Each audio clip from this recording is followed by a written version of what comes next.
So what size IV are we putting in? A 22. 22, okay.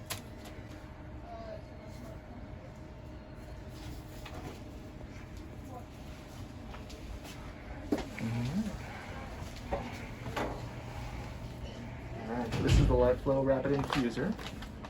I'm going to go ahead and open my packaging and spike into my bag here. So I'll open my saline initially.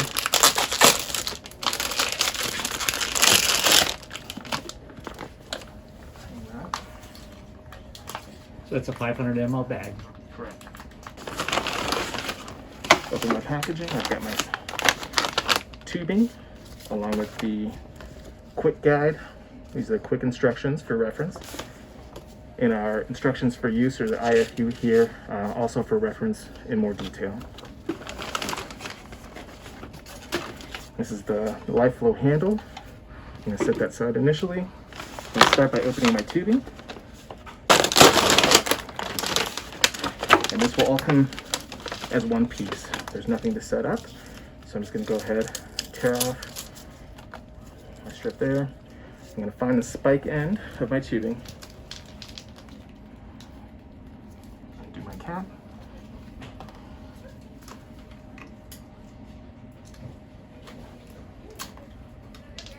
Spike into my bag.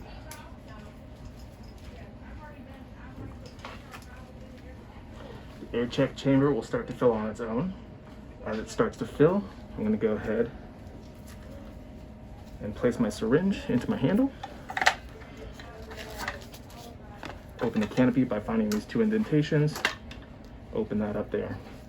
I'm going to make sure that the numbers are up and facing me and drop the syringe into place. Close my canopy. And I'm going to go ahead and prime my line. I'm going to make sure that this ball is floating to the top of my chamber. And I'm going to purge my line by giving a couple quick pulls of the trigger here.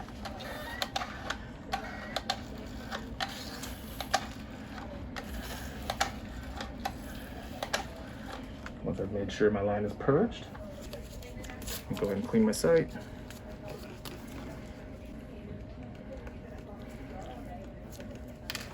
Connect it to my line. Okay, and at this point I'm good to infuse. Okay, now let's do a time here. Okay, here's my stopwatch. All right, I'm gonna go ahead and hit start. And I'm gonna start to infuse.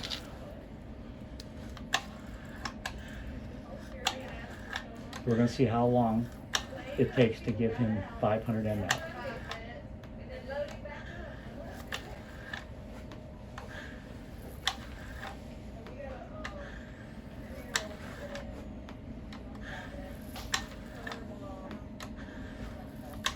What I'm doing, if you see this inner tubing here, I'm monitoring that.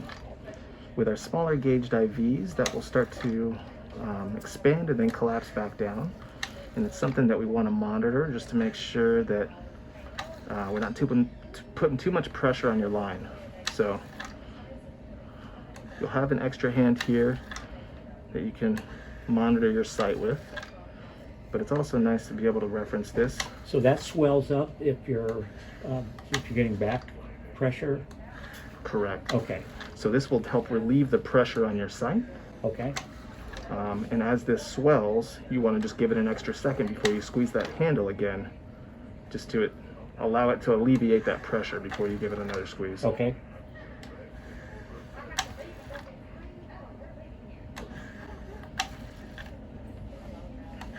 Now, Jason, are you feeling any pain in your hand at all? There's a slight discomfort at the IV site, Okay. but it's not unbearable. We're halfway done. What I'm doing with this spare hand here is just monitoring my site to make sure that we still have a patent line.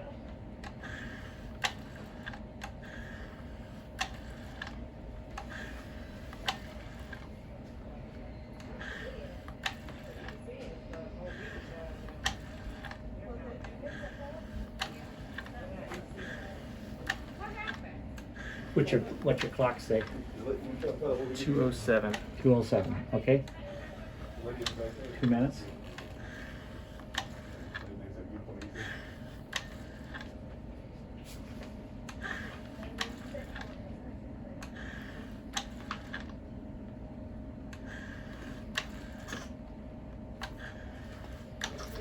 That's the end of my bag there. I'm not going to go any further. Okay. How do you know it's in your bag? So the end of my bag is empty here. Here we go, yeah. And the water level here has dropping dropped down. about halfway down the pressure. If Okay. I were to go further, this ball would then suction down to the bottom of the chamber there and not allow that air to enter the chamber. So it would Yeah, be an yeah. airlock. Oh, yeah. So that's the safety in there to help That's a prevent their genius. emboli. Genius innovation. And so I've got 250 forward now. Okay, we were We finished talking. it a little while ago. Yeah, And we've gotten 500 mLs in. very good. A little discomfort, like I said, it's more of a sting at the actual site, but mostly you just feel the cold saline rushing, and you can feel it all the way up to about mid-arm. But other than that, I mean, if you're being resuscitated, I'm certain you're not complaining about a IV site pain. Let's talk about the safety mechanisms. So this is the LifeFlow here. As we kind of saw, we've got the kind of proximal end here with the air check. So at this point, this bag has run dry. Our air check is about halfway full. But So let's see what happened if you continue to squirt out water. Continue to squirt water. That ball will drop down There to you the go. bottom of the chamber and suction down. That is impressive. And what you'll notice, this is a tactile handle. So as I squeeze this will not fully recoil back to its start position. And it's very easy to kind of compress, easier than normal. Yeah. And that's just an indication. That tactile feel should indicate that, in fact, this is suction down. Right. One of the other key functions on this handle is that it is a safety feature that's kind of manufactured into it. It is pressure rated handle, so if there was excessive amount of force put on this handle would break away as a safety feature so that you don't cause harm to the patient until the line. Okay. This blue part here would then fully break away. If you're pressing too hard. Correct. Yeah, if there was Oh, too much interesting. force put on it. Yeah, yeah. I've never used one of these. I'd like to see how hard it is to pump fluids to squeeze that handle. Absolutely. 22s are going to be your blue, and then your 24 gauge is going to be your yellow. Okay. So we'll start with the 20 gauge here. And I guess you've not squeezed it before. No, I have not. What I'll have you do, this was without anything on there. I'll have you go ahead and just give that a nice solid squeeze. Fairly easy to do so. Yeah. I'm using my left hand. I'm not left-handed. Okay. All right. Now let's put on a, what's that? 20 This is your 20 gauge. 20 gauge.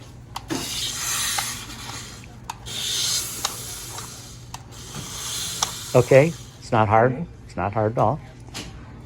This is one step down to your 22. And with this, you'll start to see, with rapid squeezes of the trigger loop here, you'll see a little bit of expansion of that inner tubing, and it'll have a little bit more resistance on that handle. But you'll Okay. have a more continuous flow Okay. in between squeezes.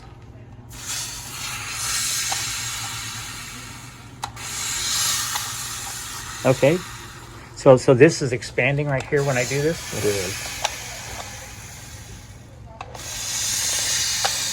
And one of the things that we like to point out is that when you see that expansion, you just want to give it an extra second to collapse back down before you give it that next trigger pull. So we just say go slow for better flow. Okay.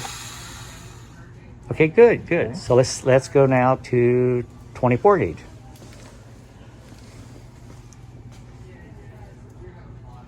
All right, and this is the 24 gauge here. And again, you'll see that more continuous flow As it's kind of as controlling. it kind of expands and then collapses back down. There is some real technology planned into this whole device. Yes. So again, just wait for that to kind of go down. But you know, I'm not really working that hard. I'm not left-handed. I'm right-handed, but it's my weak hand. But it's not that difficult.